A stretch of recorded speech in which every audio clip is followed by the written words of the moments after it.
안녕하세요. 오늘은 1월 14일 금요일입니다. 말씀을 믿은 왕의 신하.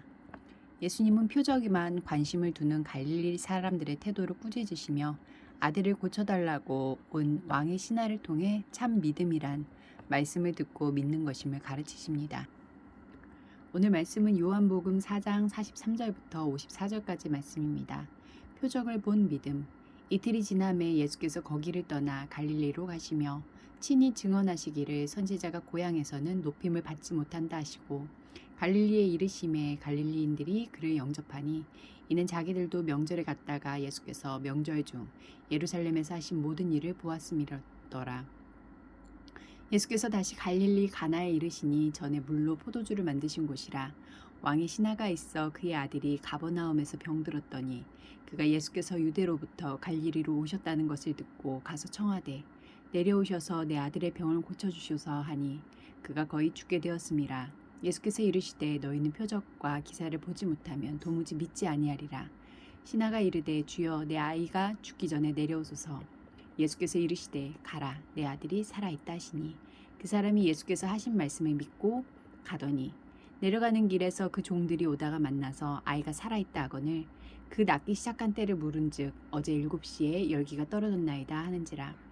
그의 아버지가 예수께서 네 아들이 살아있다 말씀하신 그때인 줄 알고 자기와 그 온 집안이 다 믿으니라.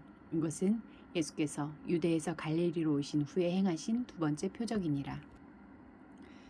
43절부터 45절까지 말씀에서 예수님은 어떤 분입니까? 자신을 오해한 사람들의 환영을 인정하지 않으십니다. 예수님은 갈릴리로 가시며 선지자는 고향에서 높임을 받지 못한다고 하셨는데 뜻밖의 갈릴리 사람들은 예수님을 환영했습니다. 예수님의 표적을 보았기 때문입니다. 소외의 땅, 폭동과 메시아 운동이 연달아 일어난 갈릴리 사람에게서 여러 표적을 행하신 예수님은 그들이 고대하던 정치적 해방자로 보였을 것입니다. 그러나 예수님은 그릇된 기대에 찬 그들의 환영을 달가워하지 않으셨습니다. 자기 욕심을 채우려고 예수님을 찾거나 예수님의 표적을 기대하는 것은 전혀 예수님을 높이는 일이 아닙니다. 예수님께 자기 욕망을 투영하지 말고 참된 예수님을 배우고 믿어 그분께 복종하며 사는 것이 진정 예수님을 높이는 것입니다. 40절부터 50절 말씀까지 해서 예수님은 어떤 분입니까? 표적이나 기사를 보고 믿기보다는 말씀을 듣고 믿기를 원하십니다. 왕의 신하가 병들어 죽어가는 아들을 고쳐달라고 간청할 때 주변에는 이적을 보려는 예수님을 따라다니는 갈릴리 사람들이 있었던 것으로 생각해 보입니다. 그들은 이번엔 병을 고치는 기적을 일으키려나 하고 생각했을 것입니다. 그래서 예수님은 표적만 바라는 그들을 책망하셨고 표적을 보여주지 않는 방법을 택하셨습니다. 빨리 함께 가자고 재촉하는 그 신하에게 예수님은 말씀으로만 네 아들이 살아있다 하셨습니다.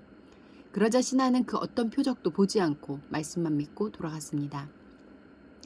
앞선 예수님의 꾸짖음이 그의 믿음을 자극한지도 모릅니다. 이렇듯 예수님은 우리가 표적이 아닌 말씀에 근거한 믿음을 지니길 바라십니다. 그 믿음이 더 견고하고 성숙하며 온전하기 때문입니다. 50절부터 54절까지 말씀입니다. 예수님의 말씀에 능력이 있습니다. 왕의 신하는 아들이 낳을 것이라는 예수님의 말씀만 믿고 집으로 돌아갔습니다.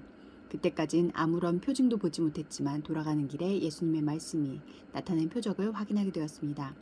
말씀의 능력을 확인한 그의 온 집안이 예수님을 믿었습니다.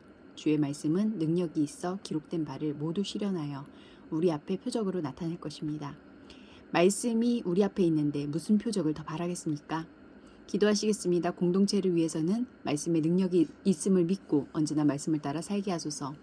열방을 위해서는 국제기독교연대가 케냐에서 진행하는 지역교회 목회자의 경제적 자립과 전도 및 구제사역을 돕는 프로그램이 지속되어 지역사회에서 전도의 열매를 풍성히 맺도록 함께 기도하시겠습니다.